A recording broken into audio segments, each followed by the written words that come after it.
লোক ছিল, তার নাম ছিল কাশেম। সে ছিল অনেক বুদ্ধিমান। একদিন সে ঠিক করলো কোনো মেডিকেল ডিগ্রি ছাড়াই একটা ডাক্তারি চেম্বার খুলে বসবে। কথা মতন বাটুল নামের একজন অ্যাসিস্ট্যান্টও রেখেছে। বুদ্ধি খাটিয়ে দোকানের সামনে একটা বড় সাইনবোর্ডও টানিয়েছে ডক্টর কাশেম। ভিজিট 500 টাকা, রোগ ভালো না হলে 1000 টাকা ফেরত। এই দেখে ডিগ্রিধারী কিছু ডাক্তারদের চোখ তো কপালে। ডক্টর কাশেমকে পরীক্ষা করার জন্য ডক্টর বজলু নামে একজন ডাক্তার ঢুকে পড়লেন চেম্বারে। কাশেম তাকে দেখে জিজ্ঞেস করলেন, ডক্টর কাশেম, তা আপনার কি সমস্যা? ডক্টর বজলু, আমি কোনো কিছুর স্বাদ পাচ্ছি না। কাশেম, ওই বাটুল 3 নাম্বার ড্রয়ারের 4 নাম্বার বোতল থেকে ওনার মুখে 5 ফোঁটা ওষুধ ঢেলে দাও।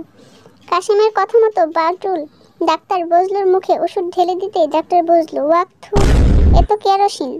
কাশেম, এই তো আপনি স্বাদ পেয়েছেন, এবার দিন 500 টাকা। আর কি করার, মুখ ভার করে 500 টাকা দিয়ে বেরিয়ে এলেন। আর ভাবতে লাগলেন তিনি কিভাবে ওই ডাক্তার কাশেমকে নাস্তানাবুদ করা যায়। পরের দিন আবার গেলেন চেম্বারে। কাশেম, আরে আবার কি সমস্যা হলো আপনার? বজলু, আমি তো কিছুদিন যাবৎ কিছু মনে রাখতে পারছি না। কাশেম, বাটুল 3 নাম্বার ড্রয়ারের 4 নাম্বার বোতল থেকে ওনাকে 5 ফোঁটা ওষুধ ঢেলে দাও তো। বজলু, আরে ওটা না কেরোসিন, কালই তো ওটা খেলাম। কাশেম, সাব্বাস, এই তো আপনার স্মৃতিশক্তি ফিরে এসেছে, দিন 500 টাকা।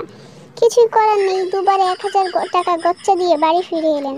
কিন্তু মন থেকে ক্ষোভটা আর গেল না। মনের ঝালটা মিটাতে অনেকদিন পর আবার গেলেন চেম্বারে। কাশেম, আরে ডাক্তার বজলু, দেখি আবার কি সমস্যা? বজলু, আমি ইদানিং চোখে ঠিকমতো দেখতে পাচ্ছি না। কাশেম, এই চিকিৎসা তো আমার কাছে নেই, এই নিন 1000 টাকা। ডাক্তার বজলু তো মহা খুশি, তবে টাকাটা হাতে নিয়ে চোখ কুঁচকে বললেন, এ কি, এ তো 500 টাকার নোট, আমার 1000 টাকার নোট কই? কাশেম, দিন দিন নোটটা দিন, আপনার দৃষ্টিশক্তি ফিরে এসেছে, সাথে 500 টাকা ভিজিট দিন। এবার ডাক্তার বজলু হতবাক হয়ে গেলেন, আবার 500 টাকা ভিজিট দিয়ে চেম্বার থেকে বের হয়ে গেলেন। জাহাজে চাকরির জন্য আবেদন করেছেন এক ব্যক্তি। ইন্টারভিউয়ের ডাক এলো, বস আপনি সাঁতার জানেন? চাকরি প্রার্থী, আজ্ঞে না। বস, জাহাজের ক্যাপ্টেন পদে চাকরির জন্য আবেদন করেছেন আর সাঁতার জানেন না? চাকরি প্রার্থী, কিছু মনে করবেন না স্যার, উড়োজাহাজের পাইলট কি উঠতে জানে?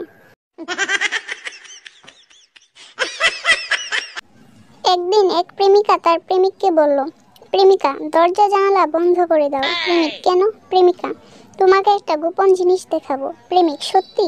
প্রেমিকা, হ্যাঁ, আগে সবকিছু বন্ধ করে দাও যাতে আলো না আসে। প্রেমিক তার প্রেমিকার কথা মতো সমস্ত দরজা জানালা আটকে দিল। তারপর প্রেমিকা বলল, প্রেমিকা আমার কাছে আসো। প্রেমিক, ওহ আর কি করব বলো। প্রেমিকা, এবার দেখো আমার ঘড়িতে বাতি জ্বলে।